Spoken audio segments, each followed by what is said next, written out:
Hello, this is K1 back with our favorite game in the world, Kerbal Space Program, with my best buddy in the world, Raiderman. Hello, and I'd like to take the opportunity first off to apologize for the clackety clack of my keyboard. It is a mechanical gaming keyboard, and for the creaking and other assorted noises of my computer chair. Well, it's not like my keyboard is any better. But Raiderman wanted to join me this evening because I made a little something that will make his day. But to do that, I'm going to save it for the big reveal. I could have just loaded this on the pad, couldn't I? Oh well. Yes, you could have. Allow me to clap sarcastically at a job well done. Let's make sure there's no Kerbal nuts in here. Okay, so let's kick these off. I like to keep things historical, so I like to use actual spacecraft when I can. So in this case, it is the Ariane 5, which is the heavy launch vehicle of the European Space Agency, with a different nose cone. I couldn't make the proper one work, but I'm going to use this to send an ATV, the Automated Transfer Vehicle, I got a question. To a special place. What's the question? What nose cone section did you ultimately elect to go with for our viewers' pleasure here? Oh, that's just the standard fairing thing. I just made it big enough to look like it belongs. And have we actually done a test flight with this to ensure that it works? Yes, we have. Now, these shuttle fins are not supposed to be there, but that's the only way I could keep it stable. This thing's top heavy. And this, yeah. Flip crash. Especially when you consider how fast this thing goes. Look at it go! So I'm gonna kill my thrust here. I should have made sure my target is in the proper orbit first, but you know what? I'll save the name for the big reveal too. Although it's probably going to be on the title of this video, so that's probably stupid. But whatever. I can do a low orbit. Allow me to do more of the Geico pig. So I can do a low orbit rendezvous. I can speed up. It's not that far ahead. Look at it go, go, go! So normally the Ariane 5 is, as I said, what ESA uses for heavy vehicles. They not only send the cargo trucks to the space station with it, but I believe it can be equipped to handle 2 large satellites in one launch. I just can't make the stuff work for it. Now I got a question. Where do they typically launch the Ariane 5 from? That I actually do not know. I know it's somewhere in Europe. Okay, I can look that up right now. Yeah, be my research monkey. So as we can already see, yes, our target is a space station. I hovered my mouse over it, so it gave away the name, but hopefully you didn't see that. I am waiting for my web browser to decide it wants to play nice, because not only do I have the Skype call up here, I also have Warframe waiting in the background. But I'm also a client. Okay, let's tilt the proper direction. Alright, let's see here. Web page loading ever so slowly. And without those fins, this thing would have done a forward somersault. Okay, the Ariane 5 launch vehicle is typically launched by Ariane Space from the I can't even pronounce that. Guiana Space Center in French, and again, the same word that I can't pronounce. Guinea. Yeah, Guinea Space Center in French Guinea. And the Ariane 5 succeeds the Ariane 4 launcher, but was not derived from it directly. It has been refined since the first launch in successive versions, and most recently, ES. The ESA originally designed the Ariane 5 to launch the Hermes spaceplane and thus intended it to be human-rated from the beginning.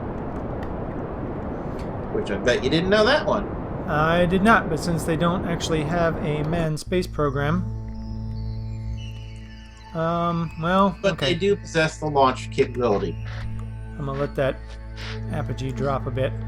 Or actually, there is a way to manually do that from this direction. Just point the nose down. Yeah, look at the flaps go, and they're not even needed at this point. I know, right?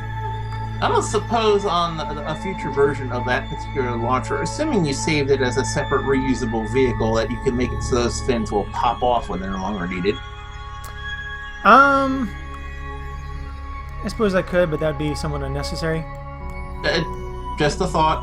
So, time to flower this tip. Oh. That's pretty. How much fuel does that booster have? None. Okay. And then let's finish getting this thing up. Whoops. Where it needs to go. I've had to put thrusters on this thing because it didn't already have them. I mean, it will orient itself properly. But everything else, you kind of have to do for it. Yeah, it won't translate, so that would make docking somewhat difficult. Challenging at best would be the polite term.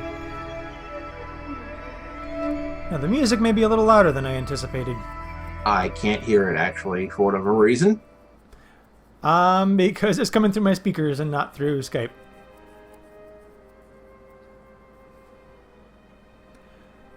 So this thing doesn't advance very fast. The whole point was for it to be a fuel truck. I might run out of fuel before I actually rendezvous. That would suck. Yeah, which was why I suggested earlier to go with a multi-vehicle design in the same launcher if it would let you. Well, I did think to put some extra monopropellant tanks on it. Yeah, at the same time, the rate that you're burning through it is kind of alarming.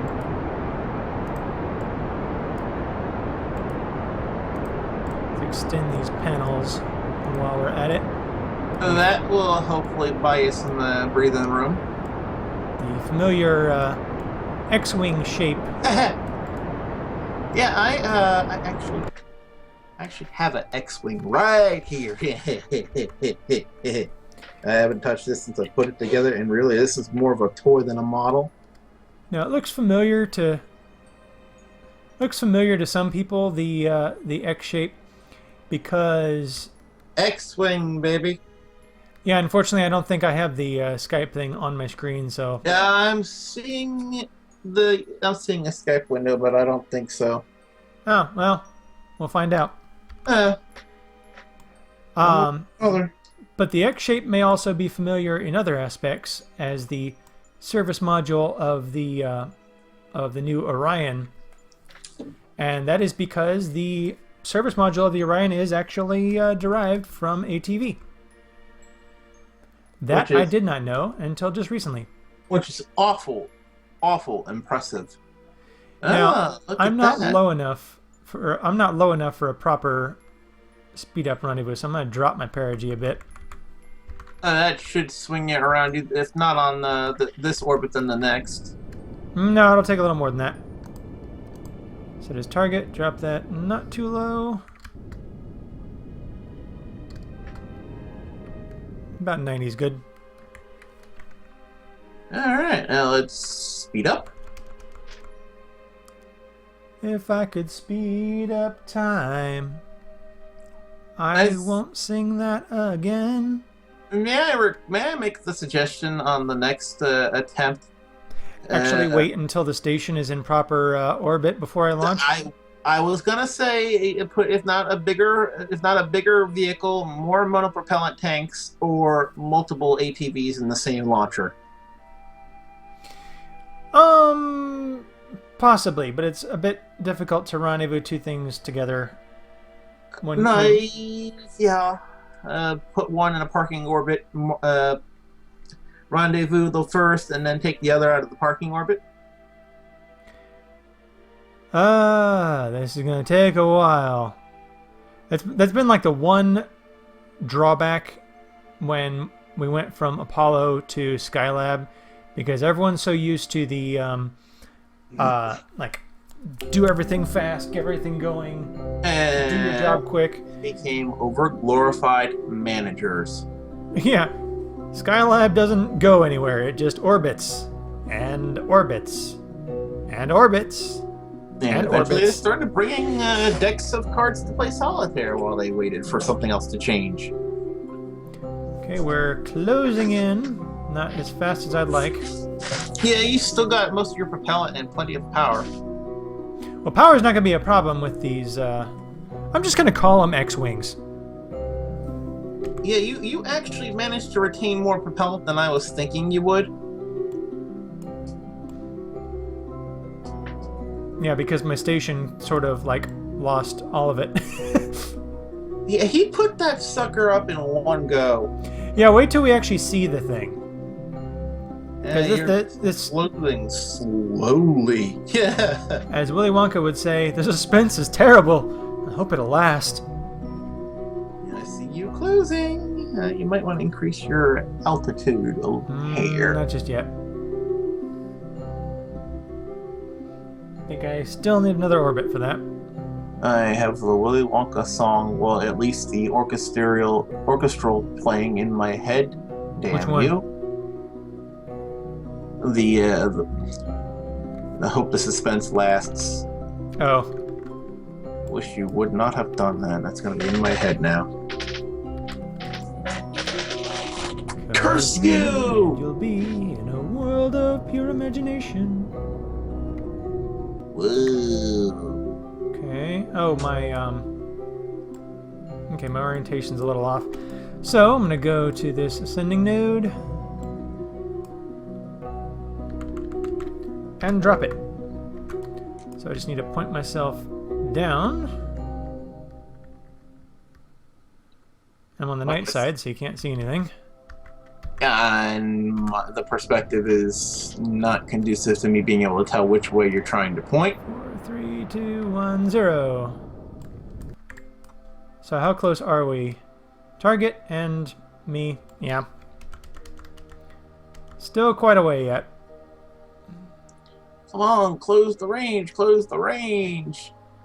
Because I've used a lot of time just catching up to this darn thing. I should have thought of that before. Yeah, you... Ah! Okay, so let's aim myself back forward, or backward, doesn't matter, and see if I can reduce that number. Hopefully without burning too much more monopropellant. Alright.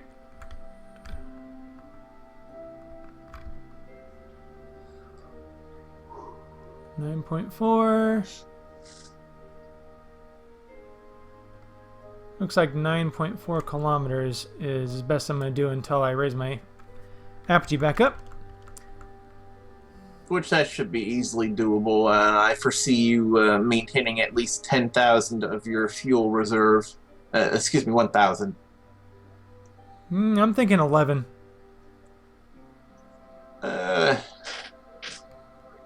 Taking bets? I'm allowing for the inevitable "oh Stacco, I should have allowed more" remark.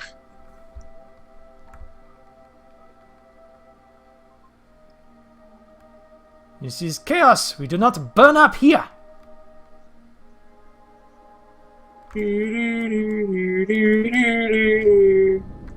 Okay, let's get that apogee up. Okay. And then I need to find some way to bring that 17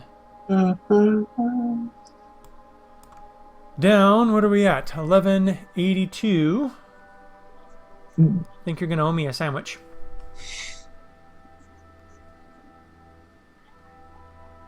Gemini 3 style. You know which one. Yeah, I was closer before, but at least I'm on the same plane. I also remember how that one ended. So I'll just do it by sight from here on as soon as we get back in the day side. Here we go. Make sure I don't pass it yet. Okay. You're awful close to doing that, actually.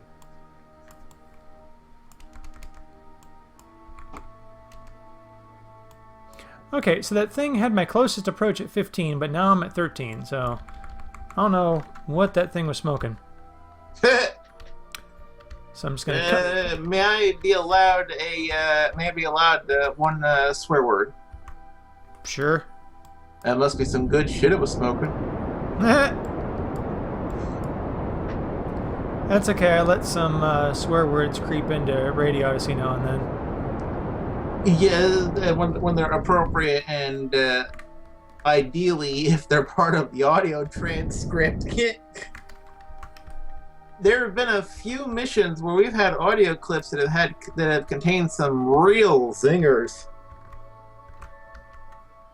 For the most part, it was just during documentary and interview programs. All right. And usually during the earlier missions of NASA's history too.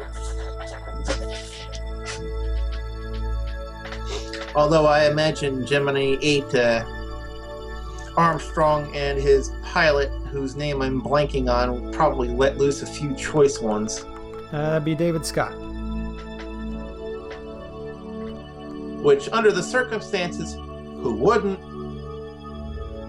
Okay, so for those who didn't guess by the title of the video, but also by what I am flying, you could probably figure out what I'm rendezvousing with. As I speed up time. Oh, gotta get closer. Not too fast. Yeah. So I just tilt this way. I just gotta get those things lined up. I can always reduce my speed later, as long as I'm just heading toward my target. I wonder if it would be visible from 7 kilometers out, but the visuals in orbit don't appear. Oh, and there's the name, so that gives it away. But they don't appear until about 2.4 kilometers. Or no, yeah, 2.4 kilometers. And we're still 4.8 kilometers out.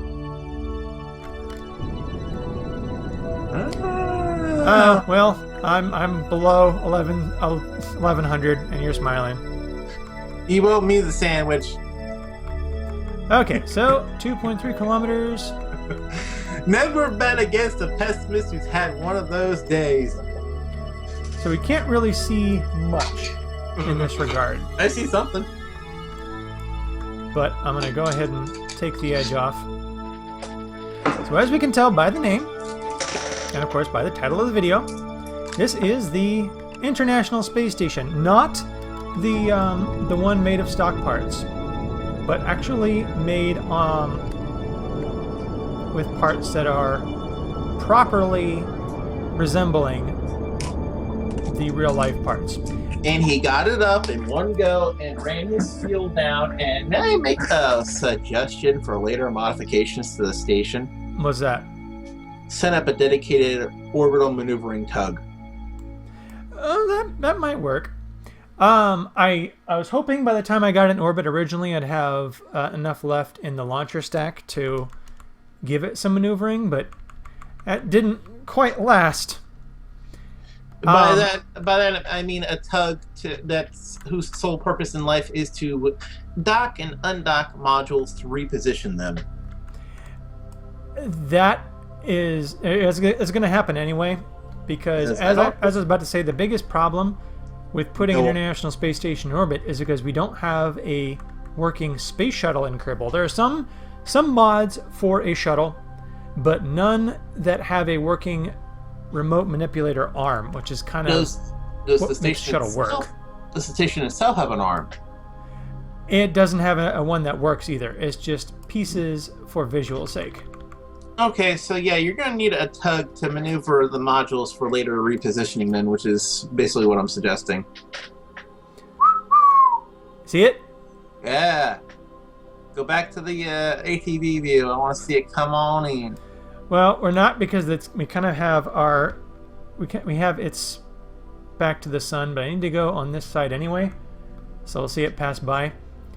Because we're approaching parallel to the wings, so we don't get the full approach effect, unfortunately. But I'm going to dock this thing in its proper port, which would be right by the Zvezda module. Forgive me if I pronounced that incorrectly. Basically, the what they call the service module, but it is the same basic design as the Salute and the core module of Mir. Oh, look at that. Nice. Okay, I need to get my... So, yeah, you were right the first time. I'll have about 1,000. I'll take that sandwich now, thank you. Now, the one big problem... well, not the one, but one problem with it is with the regular station, the solar wings, or the truss that the wings are attached to, is supposed to be able to rotate. And it rotates irrespective of the station itself. It said the entire station rotates. Yeah, the station itself rotates, but the wings stay steady, so that way they can remain with the sun while the station remains oriented with the surface of the planet. They don't have that on this game, unfortunately. So the station itself is just going to keep orientation with the sun.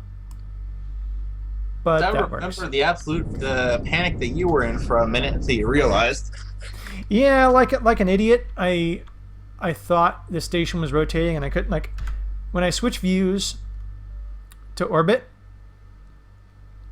I noticed that the station was tilting when, as we notice, as we zoom in here, so does my ship. Very slowly, but I was afraid I wouldn't be able to rendezvous for that reason until I'm like, oh, idiot, my ship does it too. So yeah, this is the International Space Station. I'm going to take a short cruise around the thing, actually. I thought you wanted to transfer your fuel first. I do, but I'm just going to... Whoops, wrong button. Whoops, wrong button, he says. Center out this X-Wing. Now, as I said, without a working remote arm... Whoops. Okay, I will remember how to maneuver. There we go. That I couldn't put the pieces up in orbit. I couldn't, like, put the truss together. So I had to get this whole big thing up in orbit in one go.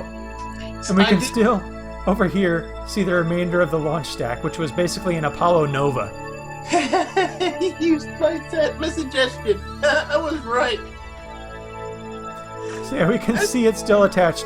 It was a lot of work to get the center of mass right here, so I could just send this whole thing up. That's 2 sandwiches you owe me.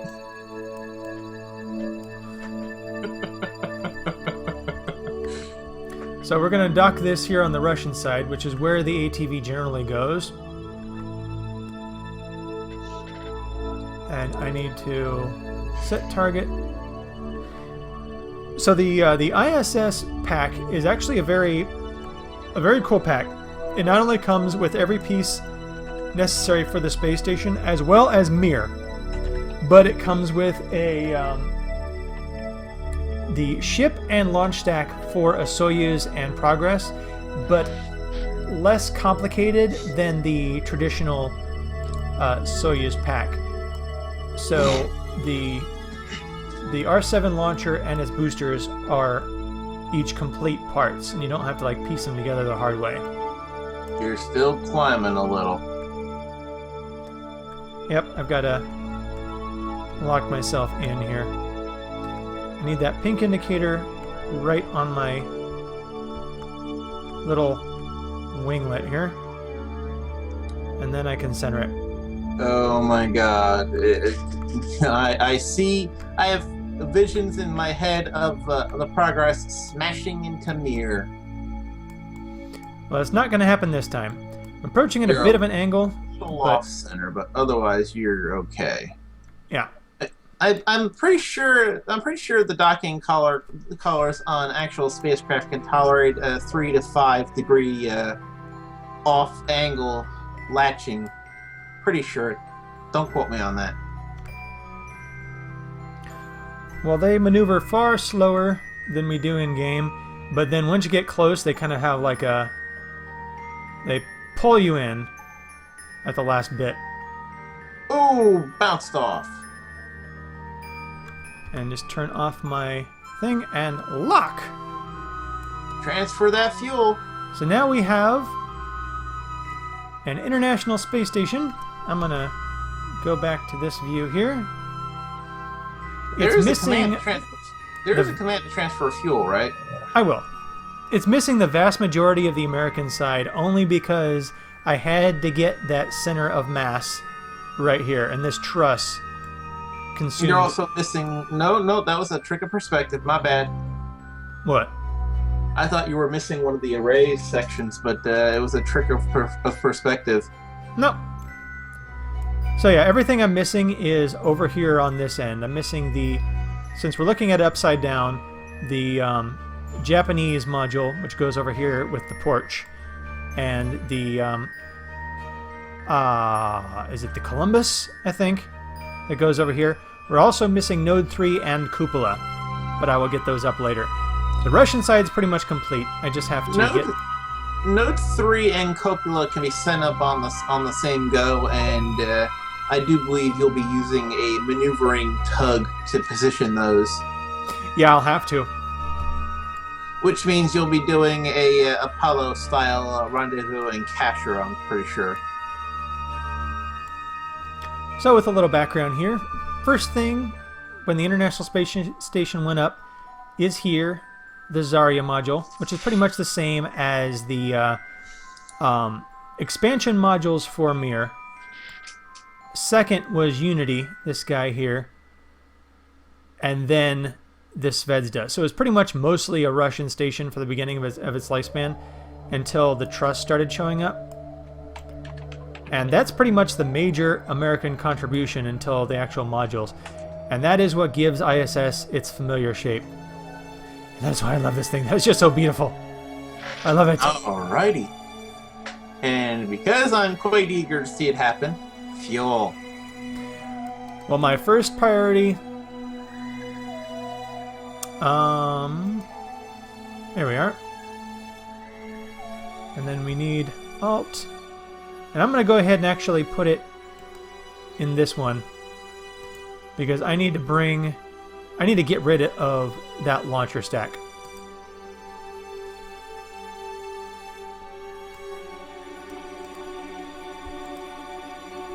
In.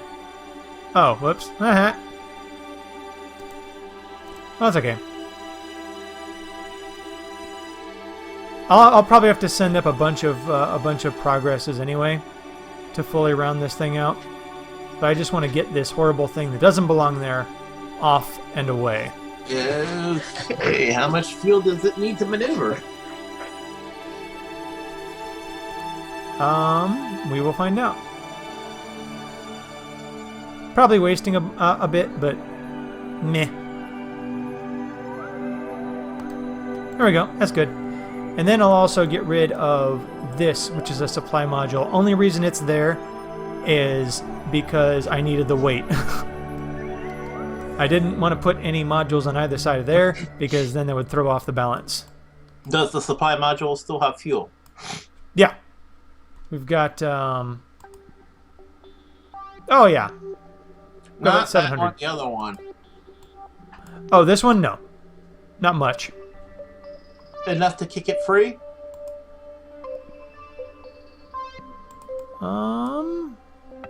Okay. Oh, here we are.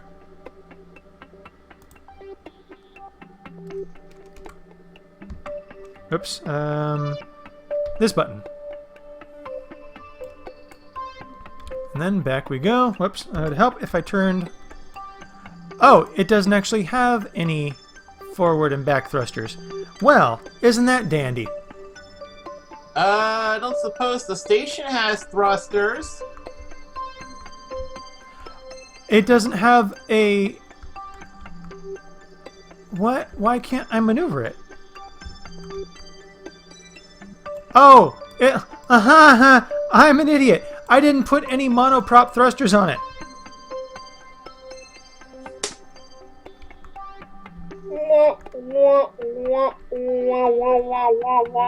So I'm just gonna move the station away.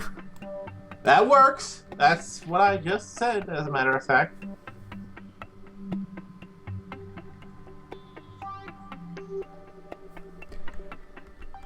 Okay, well, I just need to get the station away from it and then give it some lateral distance, and then I can fire its engines. I put monoprop engines on it because I knew the darn thing would run out of fuel before I got the station into orbit. And then let's go this direction.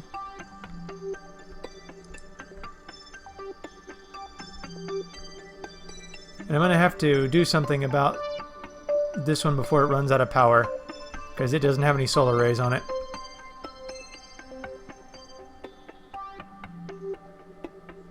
So yeah, let's zip back over to here. Let's see if the reaction wheels actually work. Yes, it does. So I can turn it. As we depart our station and watch it fly away.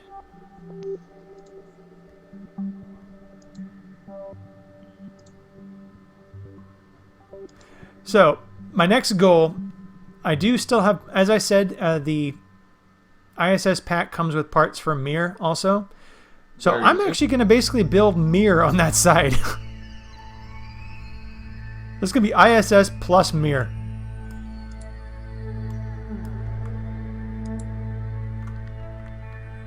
Okay, how much power I got? Not much, but I just got to kill this thing's orbit and then let it crash. As we watch the station just move further and further away. If you had the 20 million to spend, would you hitch a ride onto ISS? Yeah. I was waiting to see if you'd have to think about that. Alrighty, let's kill our orbit.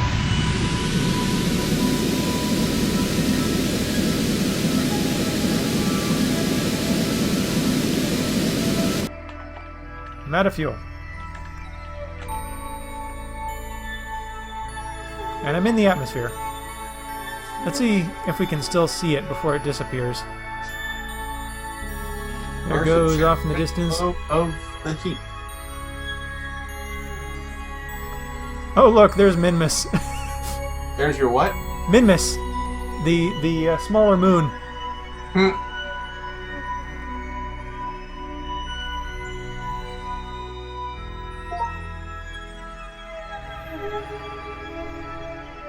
Oops. Wrong button.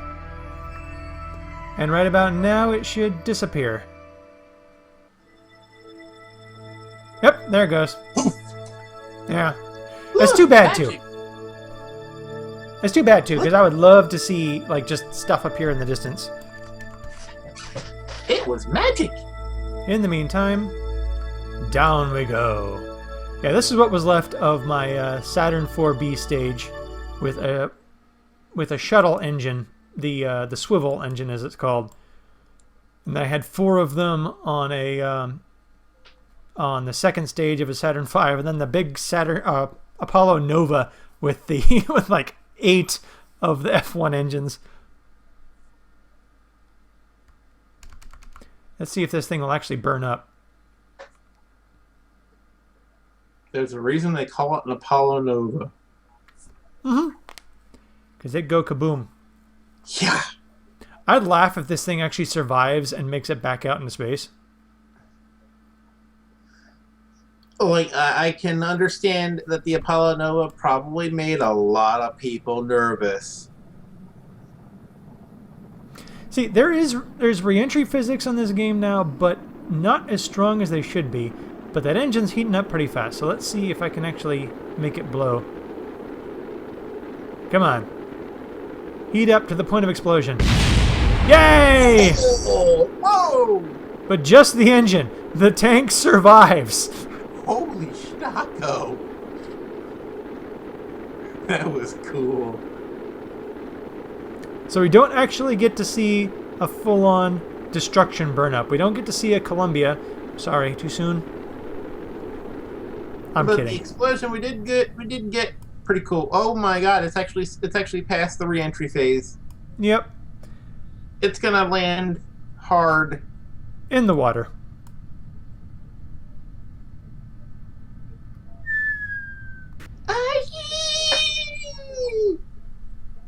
That's okay. I didn't want it anyway. That was underwhelming.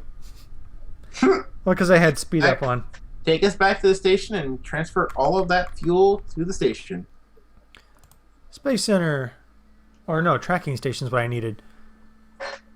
So yeah, so I'm going to not only try and get the remaining modules up on the station.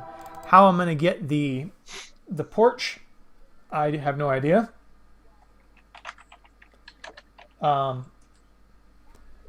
But get all the proper parts on the American side, maybe a few more, and more parts on the Russian side, basically make Mir on that side.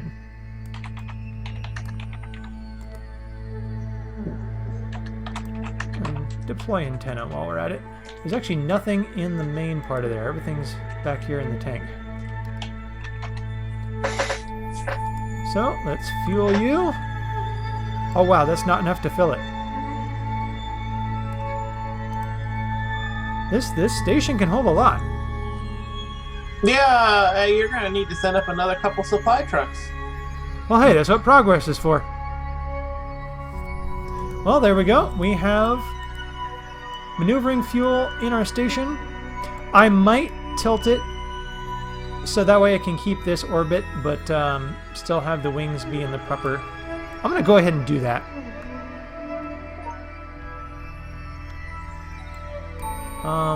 Okay, wait. Control from here. There we go. No. Come on. Roll. Don't tilt. Just roll. This thing's not exactly what you'd call nimble. All the grace of a wounded buffalo. I'm sorry, I love this station, but the way it's maneuvering is with all the grace of a wounded buffalo. Well, the station itself keeps orientation with gyroscopic control, not thrusters. So, I think you need to put another module in there specifically for roll control at this point. Roll control, I like that. All the grace of a wounded buffalo. And this unfortunately also means these panels are locked in a vertical position. As I said, as the station orbits, the habitable modules stay stationary relative to the Earth below, but the solar trusses remain positioned relative to the Sun, so they're always rotating as it appears. Even though technically that's backwards. It's the station habitable modules that's rotating while the solar wings are what's holding still. But since I can't do that, these things are going to remain vertical. I'm going to try and speed it up. I'm impatient. But since these things do tilt on their axis, I can always have plenty of sun to drink in. My greatest fear is you're going to go into a yaw while you're trying to rotate, and it's trying to go into that yaw, but you're fighting it. By that I mean the X-wing end is trying to swing out. A little, but not much. I got my eye on the 8-ball here. Managed to keep it off the bottom of the screen? Yep.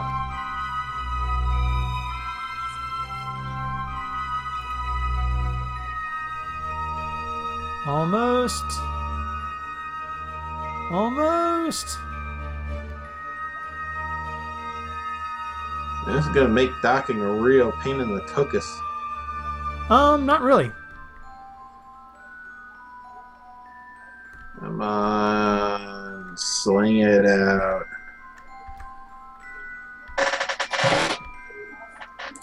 You can do it. Okay, let's kill that roll.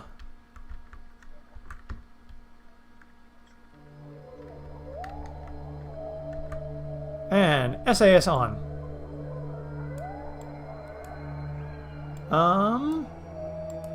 And just for the sake of visuals, I'm going to extend the radiators while we're at it. But these like to rotate in strange ways. Ka-chunk, ka-chunk, ka-chunk. And I don't want them clipping the solar wings on the Zarya here, but here we go. This is our ISS. So I'm going to try and put everything that belongs here on it, but then I'm also going to put more than what belongs here on it. So I'm going to see how big I can make this thing. You're also going to, first things first, put not only another fuel truck in orbit, you're also going to put a module maneuvering tug in orbit to actually reposition those modules. Because again, we have no robot arm. And I will also put a crew. So that is the introduction to version 5 of Space Station K1. But I can officially call this International Space Station since it's not my doing. But it's the original. It deserves all the love. And it will get all the love we are capable of giving. So, I am K1. He is Raider. We love space. Yep. And we will see you on RadiOdyssey 50 Years of Space every Friday from 7 to 9 p.m. Eastern, 4 to 6 Pacific. Have a good one, ladies and gentlemen.